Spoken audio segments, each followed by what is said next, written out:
éphémères disparaissent, quand les doutes envahissent mon cœur.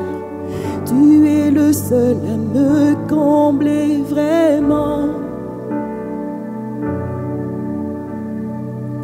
Les honneurs d'ici-bas ne sont rien, les richesses ne sont qu'illusions. Tu es le seul à me combler vraiment. Caché dans ta lumière, ravi par ton regard, je deviens qui je suis en toi. Approuvé par le ciel, couvert de ton amour, ta splendeur se révèle en moi. Peu importe le mépris du monde, ta bonté va au-delà des mots. Je sais qu'en toi ma chemin est tracé. J'abandonne ma vie à tes pieds, ton esprit est mon identité, afin de refléter ta majesté. Caché dans ta lumière, ravi par ton regard, je deviens qui je suis en toi. Approuvé par le ciel, couvert de ton amour, ta splendeur se révèle en moi.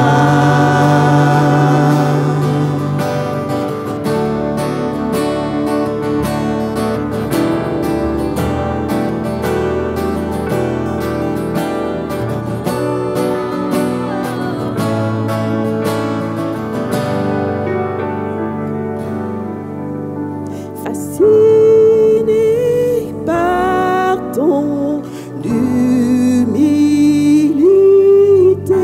emporté par ton cœur,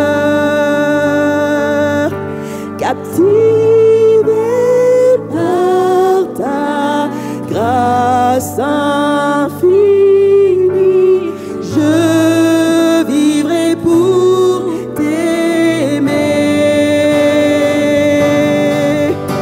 Fasciné par ton humilité, emporté par ton cœur, captivé par ta grâce infinie, je vivrai pour t'aimer. Caché dans ta lumière, ravi par ton regard, je deviens qui je suis en toi. Approuvé par le ciel, couvert de ton amour, ta splendeur se révèle en moi. Oh, oh, oh, oh, oh, oh, oh, oh,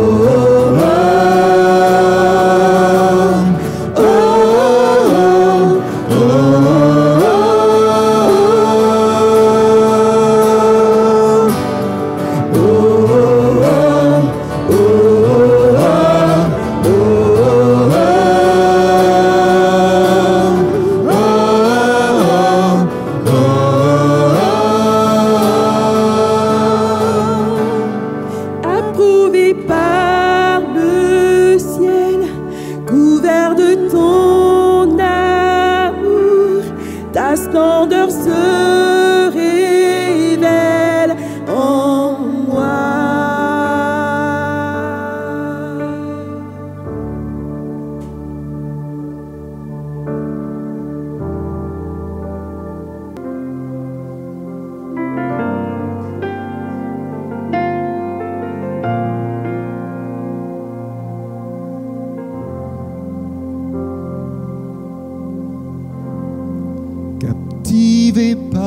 ta présence.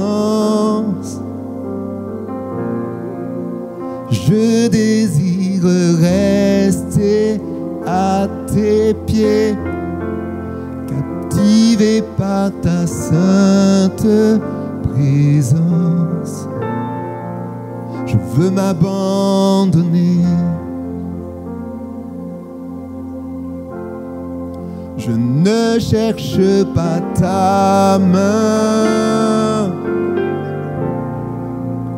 Tu ne me dois rien, tu m'as comblé. Au-delà de ce que tu peux faire, je veux ton cœur.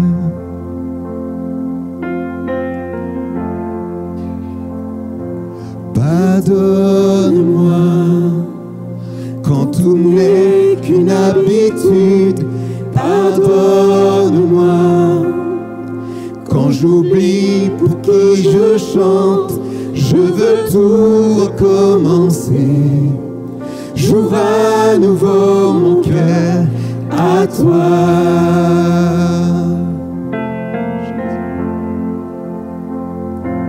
Pardonne-moi quand je pense qu'à moi seul.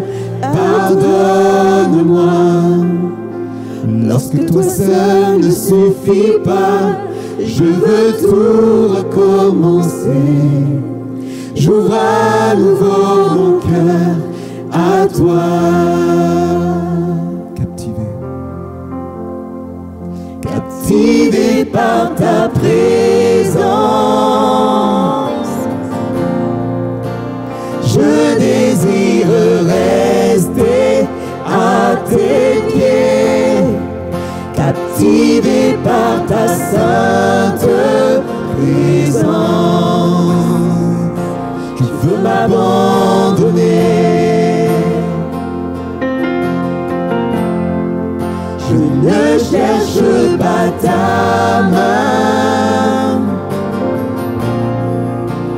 Tu ne me dois rien, tu m'as comblé. Au-delà de ce que tu peux faire, je veux ton cœur.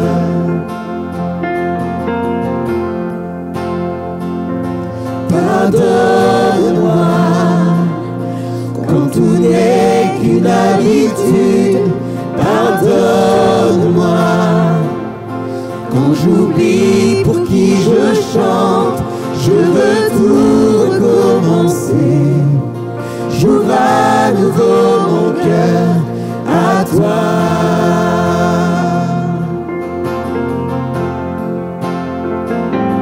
Pardonne-moi quand je ne pense qu'à moi seul. Pardonne-moi lorsque toi seul ne suffit pas. Je veux tout recommencer. J'ouvre à nouveau mon cœur à toi.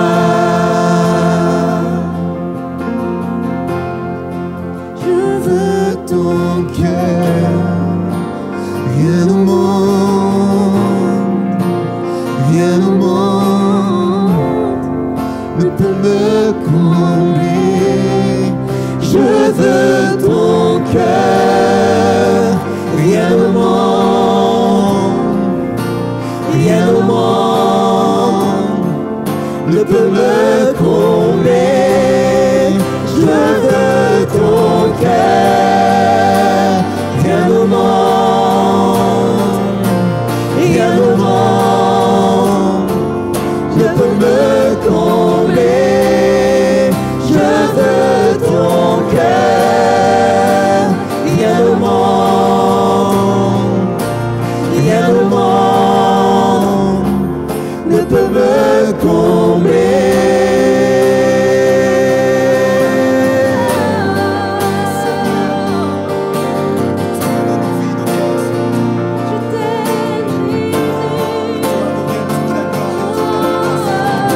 Je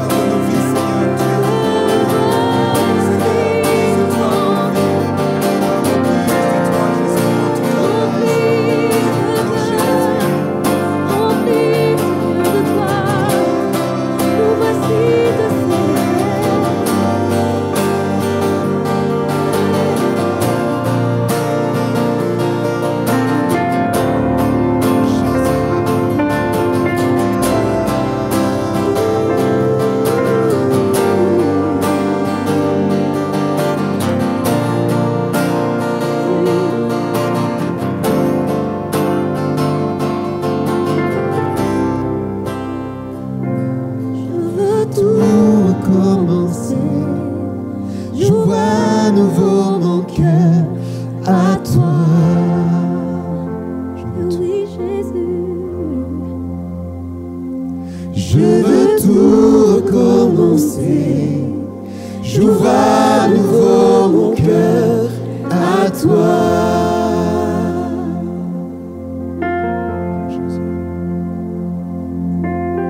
Est-ce qu'on peut élever nos voix tous ensemble et redonner notre cœur comme au premier jour? Redonne ton cœur comme au premier jour. Abandonne ce que tu as retenu, ce que Dieu te demande de lâcher. Lâche prise, lâche prise, lâche prise maintenant, lâche prise. Pardonne-moi, Seigneur. Pardonne-nous ensemble, Seigneur Jésus. Nous avons besoin de ta grâce, de ton pardon, de ton souffle, Seigneur Jésus. Nous avons besoin de revenir, Seigneur, à l'essentiel, Seigneur Jésus. Nous avons besoin de revenir à toi, Seigneur Jésus. Tu es tout pour nous, Seigneur Jésus. Où serais-je loin de ta face, Seigneur Jésus? Oh, Seigneur, merci, Seigneur. Tu m'as tout donné.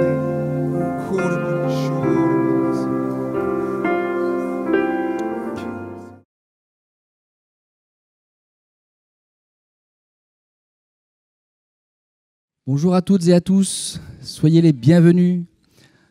Encore ravi d'être avec vous ce matin pour pouvoir partager la parole de Dieu. Est-ce que vous êtes heureux d'être là ce matin, frères et sœurs? Heureux de se retrouver? Amen. Désolé, je vais être désagréable pour commencer.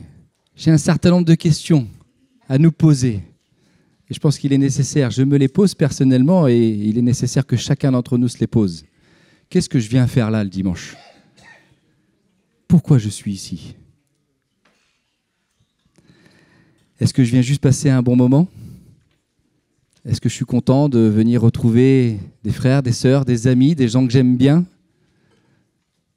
Peut-être je suis seul la semaine et que je suis heureux de venir parce que je peux avoir des personnes avec qui discuter. Est-ce que je viens assister à un beau moment de louange, à un concert? Est-ce que je me contente de venir juste chanter? Est-ce que ce sont que des paroles qui sortent de ma bouche ou est-ce que c'est l'émanation de mon cœur qui est bien là présente, un cœur qui est reconnaissant pour Dieu? Est-ce que je viens juste par habitude? Peut-être tu es là parce que depuis tout petit, on te dit qu'il faut aller à l'église et que c'est là qu'est ta place. Peut-être tu te dis, je suis là parce que Seigneur, je sais que je fais une BA en étant là. Puis regarde, Seigneur, je fais bien le sacrifice de venir à toi. Je viens le dimanche. J'ai 1h30, 2 heures de mon temps. Tu le vois, Seigneur? Est-ce que je n'ai que ça à donner?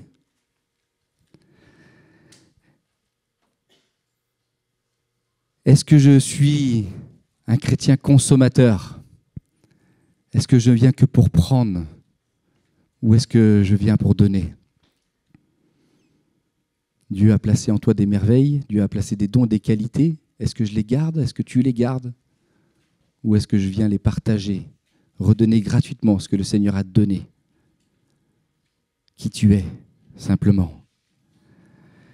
Est-ce que là, quand la parole est annoncée, je vais sélectionner ce que j'entends? Est-ce que je vais prendre que les paroles qui sont douces à mes oreilles?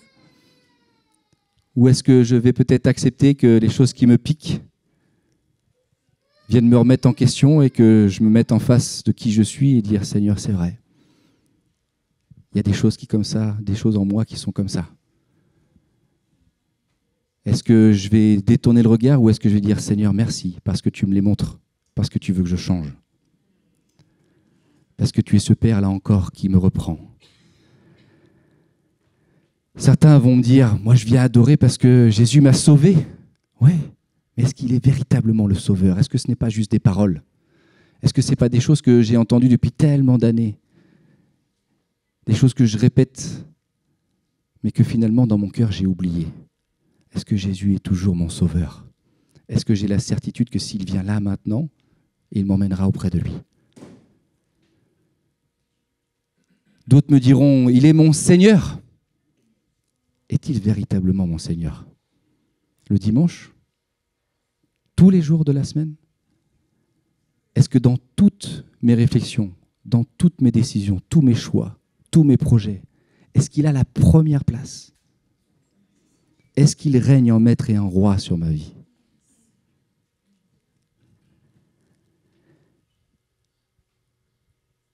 D'autres me diront, on est là ce matin parce qu'on vient se faire du bien, on partage la parole de Dieu, et quand la parole de Dieu, elle est semée dans mon cœur, elle me fait du bien. Et c'est vrai. Mais est-ce que j'écoute vraiment là encore? Est-ce que, au-delà de ça, je la mets en pratique? Est-ce que je prends le temps même dans la semaine de me nourrir?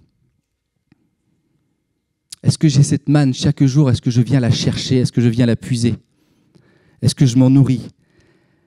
Est-ce que je l'étudie, cette parole, plus que de la lire? Est-ce que je viens chercher à savoir qu'est-ce que Dieu attend de moi quand je lis? Est-ce que je viens chercher à savoir qui est Dieu, apprendre à mieux le connaître? Est-ce que je cherche à comprendre les mécanismes de ce qui se passe dans ma vie? Est-ce que je cherche à comprendre ce qui se passe dans le monde qui m'entoure? Est-ce que je viens puiser, saisir toutes les promesses que Dieu a pour moi? Est-ce que je prends l'autorité que Dieu me donne? Est-ce que j'ai compris, saisi l'identité que j'ai en Christ et donc l'autorité qu'il me donne? On est fils et filles de Dieu. Amen.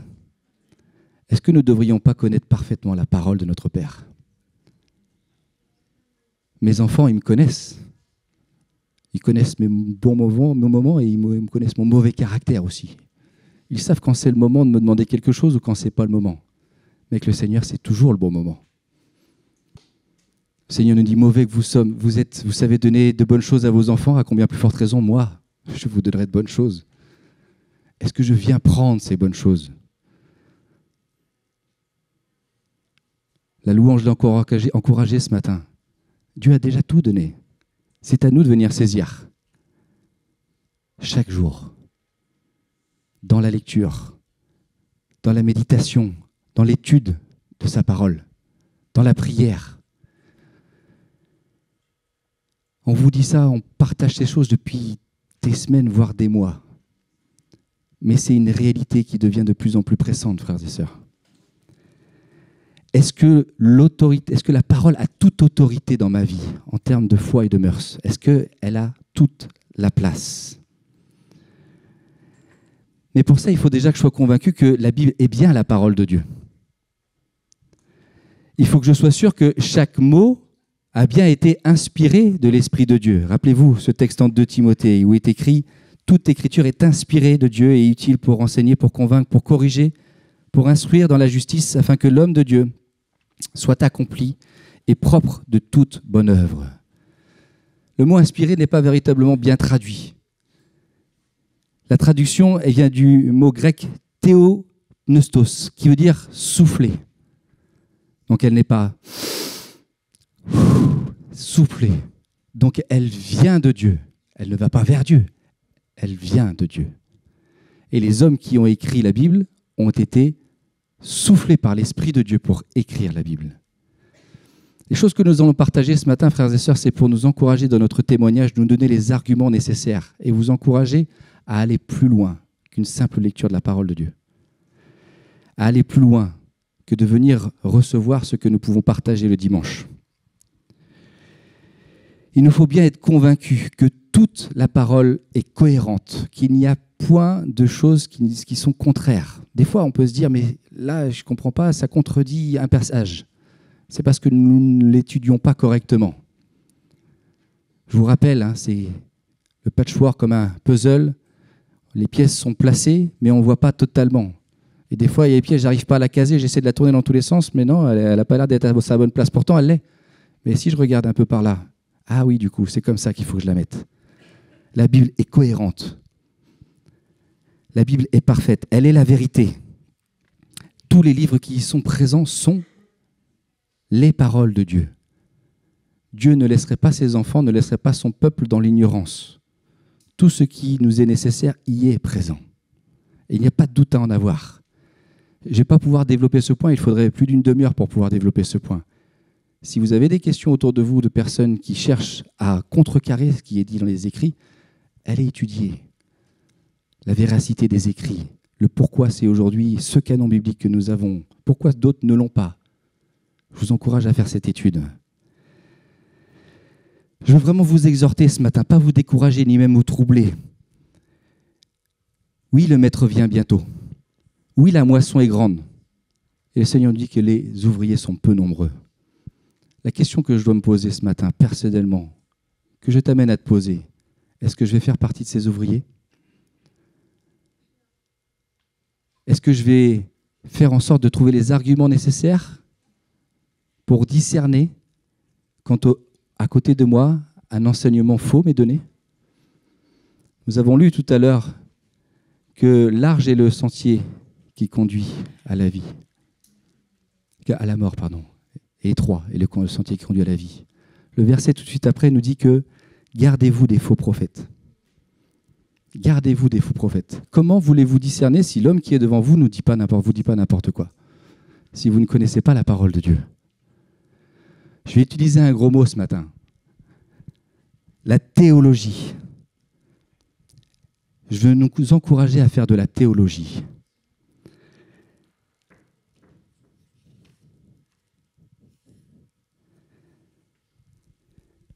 J'avais l'intention, avant d'aller au congrès, de vous présenter les choses différemment, mais il nous a été présenté par le frère une telle belle image que je suis obligé de la reprendre.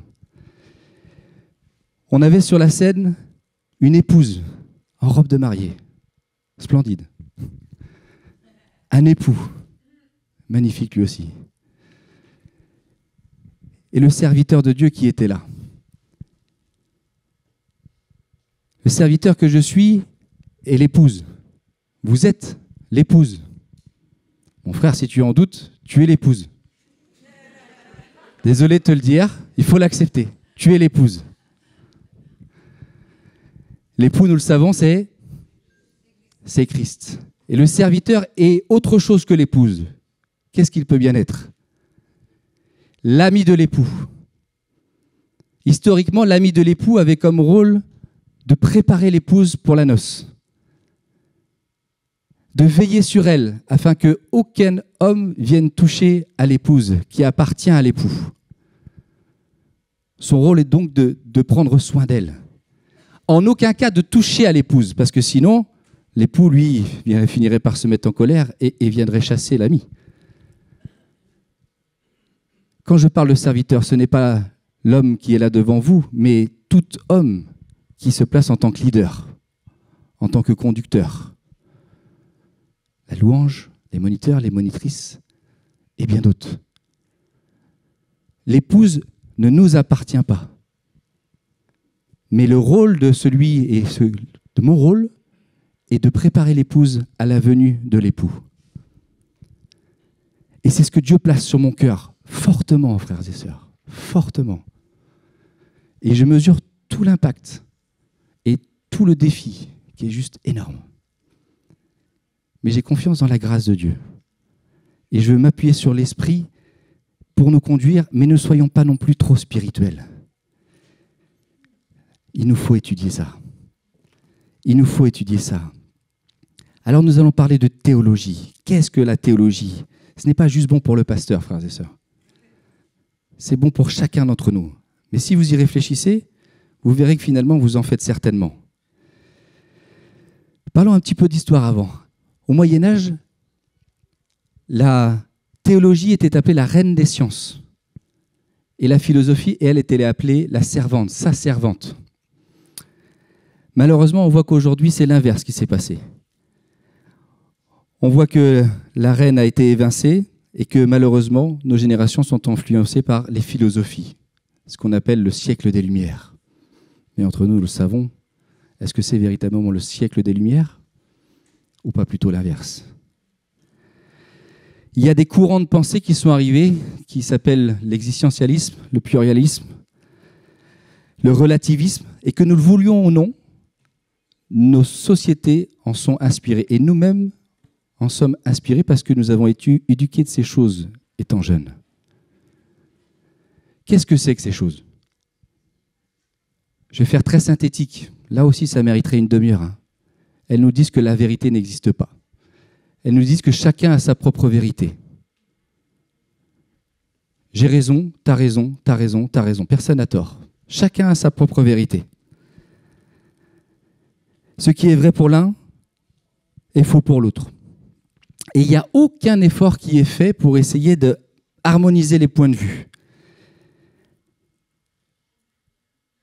Et la théologie a été, dans notre génération, transformée en religion. Nous ne sommes plus en train d'observer, d'étudier Dieu, Théo, mais les hommes qui effectuent leur culte à Dieu. Et c'est là que je veux nous ramener ce matin.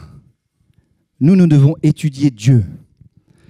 Nous devons étudier Dieu dans ce qu'il est, et je pense que nous apportons ces choses depuis un certain temps, mais également dans ce que la théologie est dans son ensemble, toutes les doctrines, c'est-à-dire tout ce que Dieu dit finalement, pas ce que moi je pense. Tout ce que Dieu dit à travers la théologie, la pneumatologie, l'étude du Saint-Esprit, la christologie, les démons et toutes ces choses. Le péché, l'humanité, l'homme. Et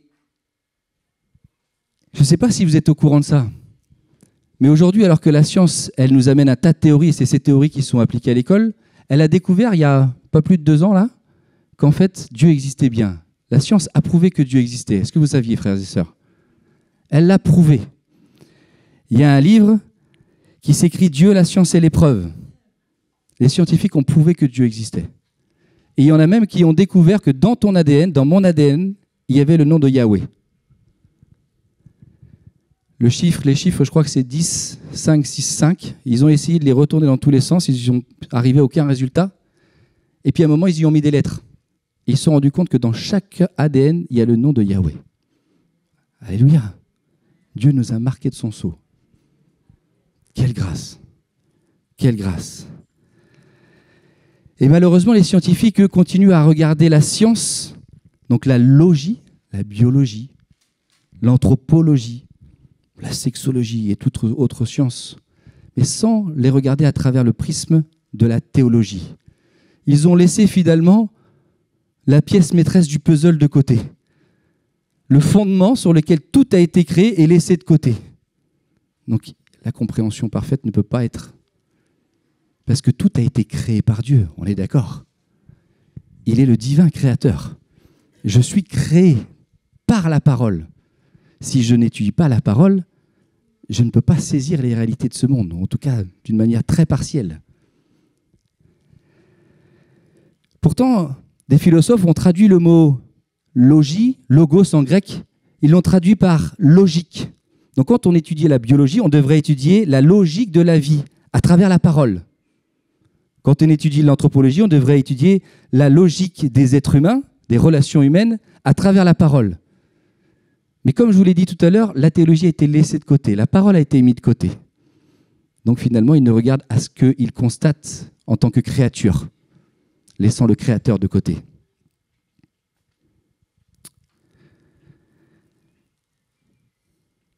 Pourtant, ils devraient saisir que s'ils peuvent avoir des révélations, c'est bien parce que Dieu donne ces révélations. Nous le savons. En Psaume 94, il nous écrit que c'est Dieu qui donne l'œil pour voir, que c'est Dieu qui donne l'oreille pour entendre et qui donne l'intelligence aux hommes. Toutes les découvertes qui sont faites sont bien parce que Dieu fait grâce de nous révéler ces choses. Mais malheureusement, ils continuent à regarder à travers le prisme de leur science sans mettre la théologie en exergue. Pour nous, il n'en est pas pareil, frères et sœurs. Nous avons la grâce de pouvoir étudier des choses qui sont établies depuis des siècles. Les sciences, vous avez pu le remarquer, elles font ce qu'on appelle un paradigme. À chaque fois qu'il y a une nouvelle théorie, elle remplace l'ancienne si elle est plus cohérente. Et ça depuis des siècles. Alors qu'avec la théologie, il n'en est rien. Ces écrits ont été validés il y a plus de 20 siècles, et les écrits sont encore plus anciens, mais il n'y a pas de changement radical. Oui, on fait encore des découvertes, mais elles ne bouleversent pas l'étude de Dieu, de qui est Dieu. Donc pour nous, il est sûr, nous avons la certitude de ne pas nous tromper.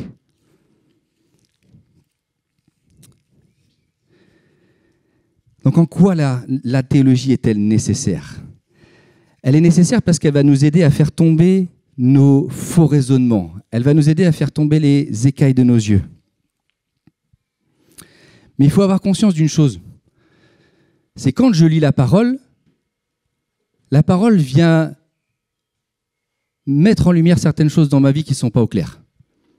Tout comme l'homme de Dieu qui parle devant vous va mettre des choses en vous qui ne sont pas au clair. Et qu'est-ce qui se passe?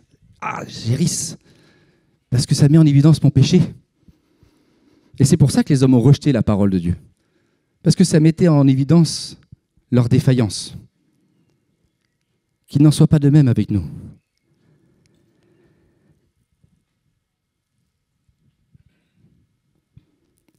Nous avons la grâce, nous, avec le Saint-Esprit, que certes, il vient mettre le doigt sur certaines choses, mais que nous avons la grâce d'avoir Jésus qui vient nous pardonner nos péchés et qui efface tous nos péchés. Avant de parler plus précisément de la Bible elle-même, nous avons des textes en Romains qui nous parlent de certaines réalités. Le fait que Dieu se révèle à tout homme, à toute nation, à travers la création. Tout homme est coupable parce que tout montre, à travers la création et même les créatures que nous sommes, que Dieu existe. Quand nous regardons la beauté de la création, la diversité de la création, quand nous regardons nous-mêmes, la palette de couleurs que nous pouvons voir avec nos yeux, chaque voix, ta voix est différente de la mienne. Nous sommes tous uniques. Il y a tellement, je pourrais en citer tellement. Donc c'est pour ça que dans Romains, il nous est dit que les hommes sont tous responsables. En Psaume 19 également, il nous est dit que les cieux racontent la gloire de Dieu et l'étendue manifeste l'œuvre de ses mains. Et tout ça, donc, c'est appelé la révélation générale. Dieu nous parle directement à travers la création. On ne le voit pas directement, on ne voit pas le Dieu invisible, mais dans les choses visibles, nous pouvons voir dans son œuvre que Dieu existe. Que Dieu existe. Il y a une deuxième révélation générale qui est, elle, plus directe, qui est la conscience que Dieu a placée dans le cœur de l'homme. On peut lire en Ecclésiaste au chapitre 3, « Mais il a mis dans le cœur la pensée de l'éternité. » Dans chaque cœur humain, Dieu a placé la conscience de l'éternité, donc du fait qu'il existe, et qu'un jour, eh bien, il y aura peut-être une mort, mais il y aura la vie éternelle qui va être offerte. Et ça, tout homme le reçoit. Mais pour nous, frères et sœurs, ça va encore plus loin.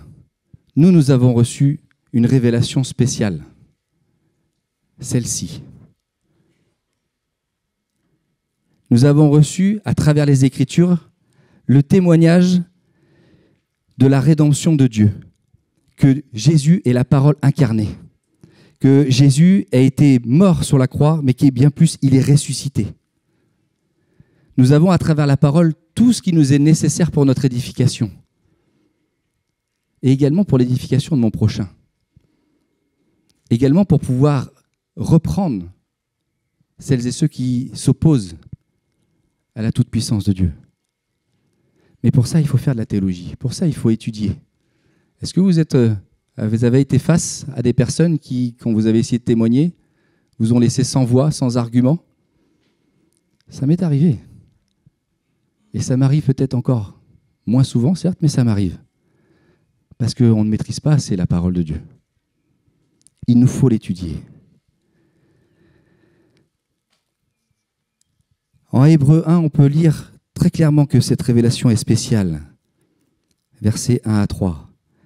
Après avoir autrefois à plusieurs reprises et de plusieurs manières parlé à nos pères, par les prophètes, Dieu, dans ces derniers temps, nous a parlé par le Fils qu'il a établi héritier de toutes choses, par lequel il a aussi créé le monde et qui, étant le reflet de sa gloire et l'empreinte de sa personne, et soutenant toutes choses par sa parole puissante, a fait la purification des péchés et s'est assis à la droite de la majesté divine dans les lieux très hauts. Amen. Amen. La Bible est la parole de Dieu. Et la théologie n'est pas l'affaire que d'une élite, mais elle est l'affaire de tout chrétien. Et il est nécessaire aussi que nous puissions nous confronter. Étudions la parole à la maison, mais venons aussi confronter ce que nous comprenons de la parole. Parce qu'il ne s'agit pas de se dire « c'est moi qui ai raison, c'est toi qui as raison ». Non. Il s'agit de se dire « qu'est-ce que me dit l'Écriture ? Qu'est-ce que Dieu me dit dans la parole ? Et je vais être dur, frères et sœurs. Ce n'est pas une demi-heure le dimanche que ça va se passer. Oui, vous pouvez vous réunir entre vous, mais je vous encourage encore à venir les jeudis pour les études bibliques, les mardis. Ces réunions sont faites pour votre édification, pour la jeunesse également, le samedi. Il faut confronter ce que nous pouvons comprendre de la parole de Dieu, afin que tout soit clair, que nous soyons dans la vérité, pas dans notre vérité, mais dans la vérité. Donc la théologie est inévitable pour chacun d'entre nous.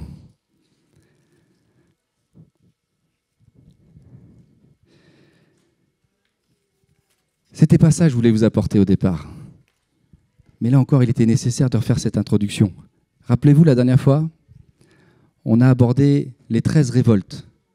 Et c'est la 4e fois que je me présente devant vous avec ce même message, qui est toujours là, redondant. On va revenir à ce message.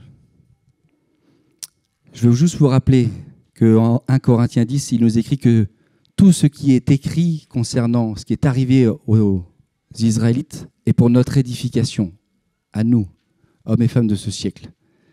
Donc ça veut dire qu'il y a certainement des choses qu'ils ont vécues qui sont forts d'enseignement pour moi.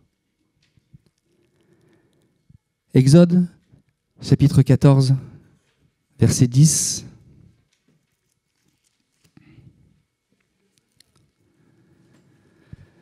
Pharaon approchait, les enfants d'Israël levèrent les yeux, et voici les Égyptiens étaient en marche derrière eux, et les enfants d'Israël eurent une grande frayeur, et crièrent à l'Éternel. Ils dirent à Moïse, « N'y avait-il pas des sépulcres en Égypte, sans qu'il soit besoin que tu nous mènes mourir au désert? Que tu nous as-tu fait en nous faisant sortir d'Égypte? N'est-ce pas là que nous te disions en Égypte, laisse-nous servir les Égyptiens, car nous aimons mieux servir les Égyptiens que de mourir au désert ?» Moïse répondit au peuple, « Ne craignez rien, restez en place et regardez la délivrance que l'Éternel va vous accorder en ce jour. Car les Égyptiens que vous voyez aujourd'hui, vous ne les verrez plus. L'Éternel combattra pour vous et vous garderez le silence. » L'Éternel dit à Moïse, « Pourquoi ces cris? Parle aux enfants d'Israël et qu'ils marchent. Toi, lève ta verge et tends la main sur la mer et fends-la.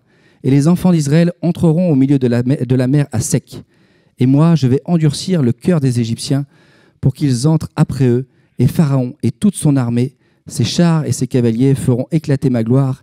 Et les Égyptiens sauront que je suis l'Éternel quand Pharaon, ses phares et ses cavaliers auront fait éclater ma gloire. Amen. » Les versets qui précèdent ce que nous venons de lire sont également très forts d'enseignement. On lira un autre passage et je veux vraiment attirer votre attention sur la similitude que vous allez pouvoir voir entre ces deux passages. On peut lire dès le début du chapitre 14 que c'est Dieu qui a placé son peuple ici même.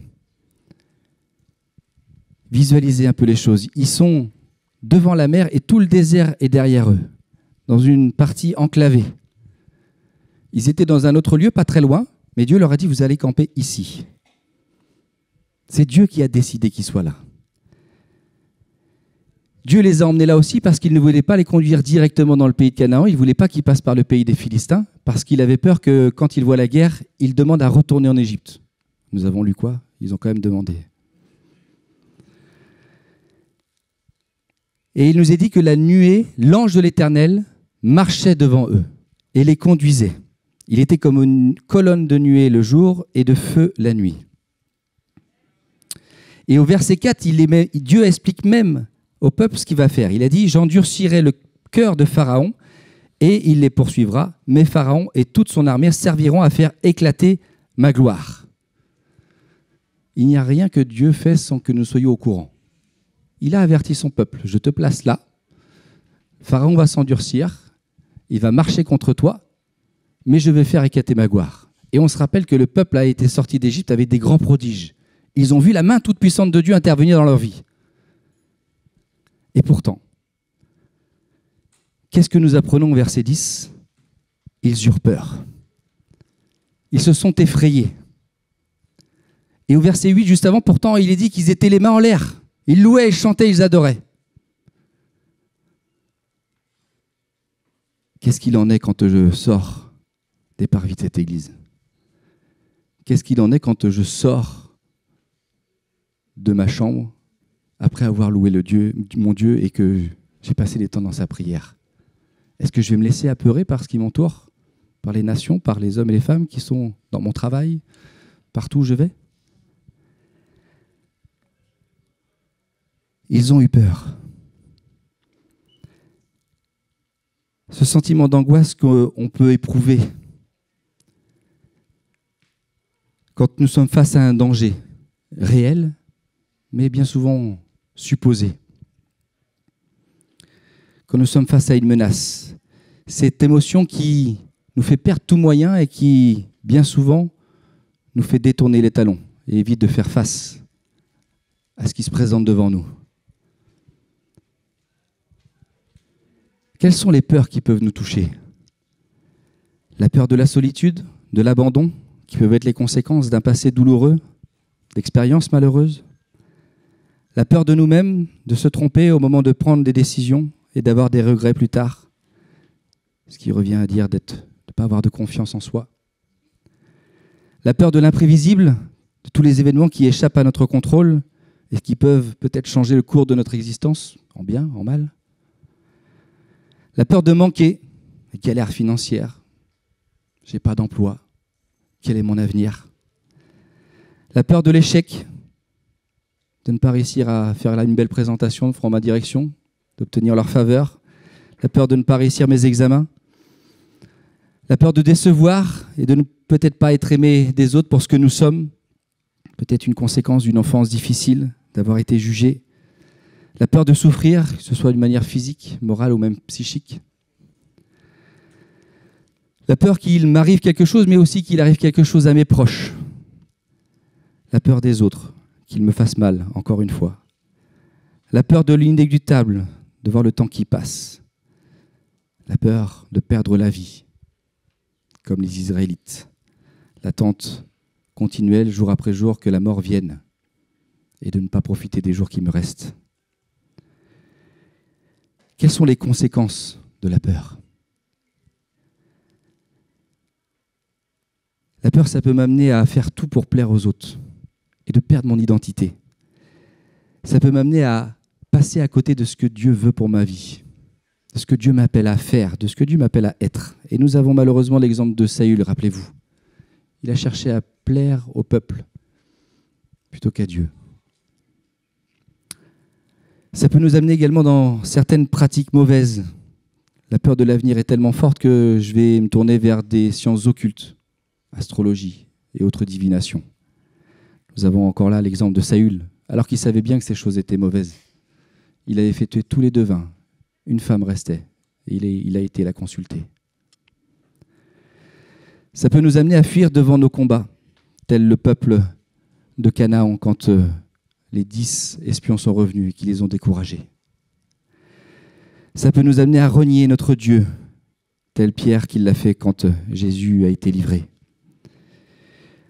Ça peut nous amener à ne pas faire les bons choix, tel l'homme riche qui connaissait très bien la loi, mais qui, parce qu'il s'était accroché à ses richesses, à la peur du lendemain, il n'a pas su suivre Jésus. Et surtout, ça peut nous faire vaciller dans notre foi et notre confiance en Dieu, qui est au contrôle de nos vies. Nous le savons, c'est une phrase que nous répétons, la foi est l'ennemi, la peur, est l'ennemi de la foi. Mais le Seigneur t'amène à des victoires. Il t'amène à marcher sur tes soucis, sur tes peurs, sur tes problèmes. Matthieu 14, verset 22. Soyez attentifs aux similitudes. Aussitôt après, il obligea les disciples à monter dans la barque et à passer avant lui de l'autre côté, pendant qu'il renverrait la foule. Quand il l'eut renvoyé, il monta sur la montagne pour prier à l'écart, et comme le soir était venu, il était seul. La barque, déjà au milieu de la mer, était battue par les flots, car le vent était contraire.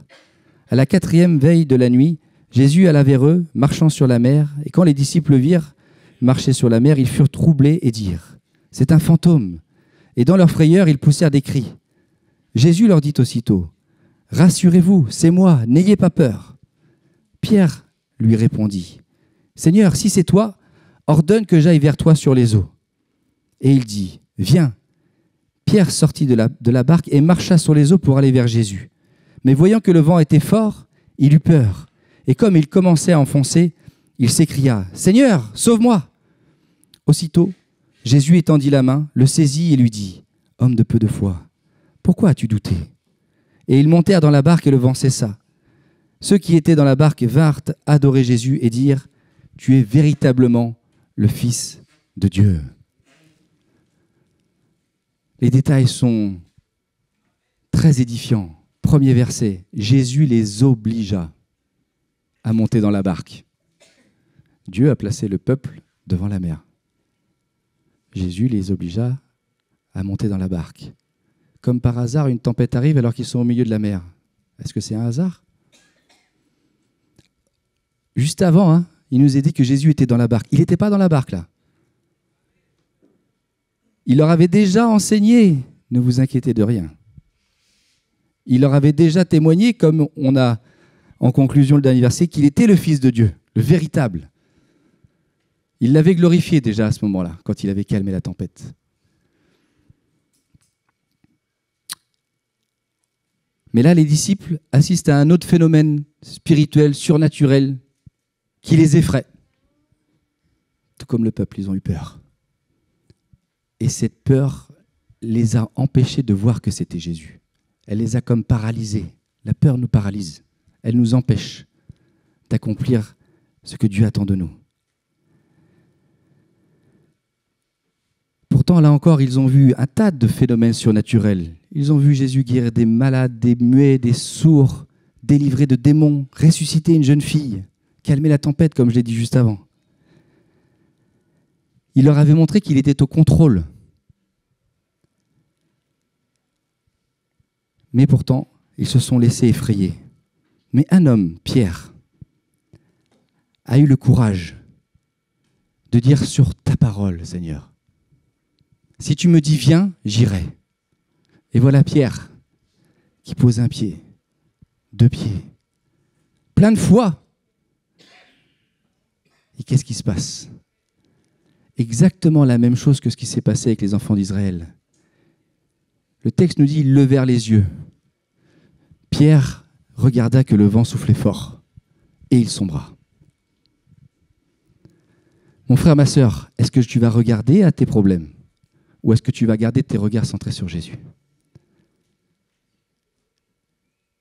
Est-ce que tu vas continuer à avoir confiance sur le fait que si tu es dans cette situation, c'est lui qui t'y a mis? S'il t'arrive ce qu'il t'arrive, c'est pour ton bien. Remercie-le pour l'épreuve. Remercie-le pour la difficulté. Il est au contrôle. Il n'y a pas à s'inquiéter. Il t'a placé là. Et il y a une raison bien précise, c'est qu'il veut t'emmener plus loin.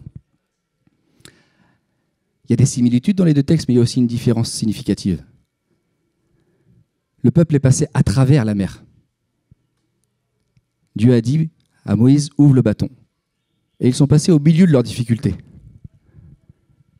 Mais dans la nouvelle alliance, il y a quelque chose de plus grand. Parce que dans l'ancienne, il nous est dit que c'est l'ange de l'Éternel qui, du coup, quand Dieu a entendu les cris, il dit « Mais pourquoi criez-vous » Il a envoyé son ange et l'ange est revenu devant le peuple. Et il s'est placé en intercesseur entre Pharaon et l'armée de Pharaon et le peuple d'Israël. Et il nous est dit que Pharaon et son armée étaient restés dans les ténèbres alors que le peuple est resté dans la lumière. Combien de fois j'ai vu ça, où le Seigneur gardait nos ennemis dans l'ignorance, dans le noir. Mais toi, tu as Jésus dans ton cœur. Si tu es né de nouveau, Jésus vit en toi. Et celui qui est en toi est plus fort que celui qui est à l'extérieur. Et toi, tu ne passes pas à travers tes difficultés. Tu es appelé à marcher sur l'eau. Et peut-être tu as déjà essayé et puis tu as fait comme Pierre, tu as sombré. Mais le Seigneur te reprend avec douceur comme il lui dit. Oui, c'est peut-être un peu dur, homme de peu de foi. Mais mon désir, c'est que ta foi se fortifie. Ne reste pas comme Jonas quand il est dit qu'il coule. Et avant d'être attrapé par le poisson, il est attiré par les algues. Non, remonte, saisis la main de Jésus et remarche. Il va te remettre sur le bateau pour te protéger un peu et relance-toi à marcher sur l'eau. Ne regarde pas tes difficultés. Il est au contrôle. Amen. Il règne, il est Dieu. Et il ne change pas. Nous le répétons tellement souvent. Tellement souvent.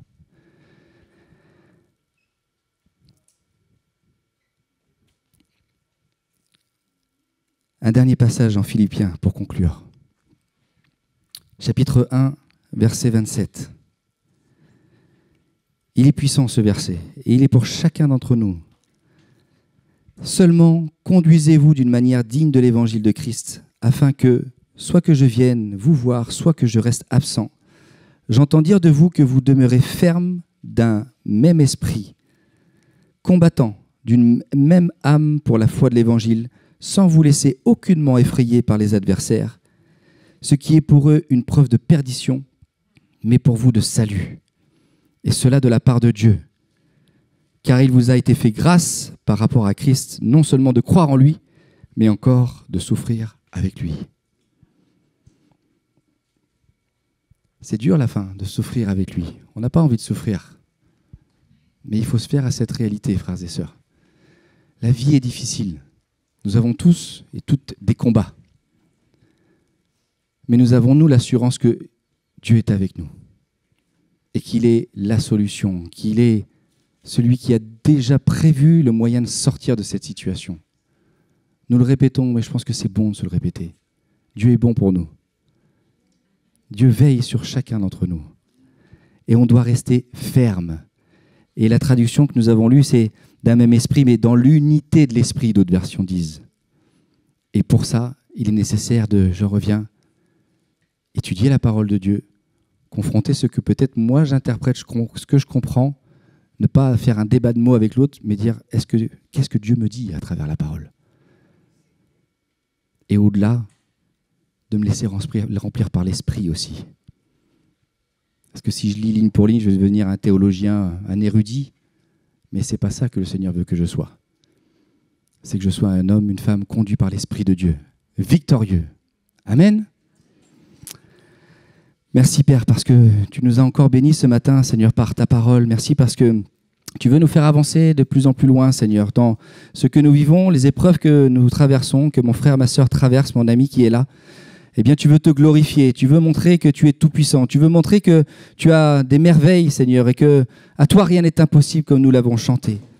Merci, Seigneur, parce que tu es tellement merveilleux, tu es tellement bon pour nous, Seigneur, et je veux te bénir pour toutes les épreuves, toutes les difficultés par lesquelles nous pouvons passer, Seigneur, parce que nous savons que tu vas te glorifier, que tu vas prendre toute la place, Seigneur, et c'est aussi le désir de nos cœurs, Seigneur, que tu prennes toute la place, qu'il n'y ait aucun autre Dieu ou qu'une autre chose qui prenne la place dans nos cœurs, Seigneur, que tu puisses régner en maître et en roi, au nom de Jésus. Amen.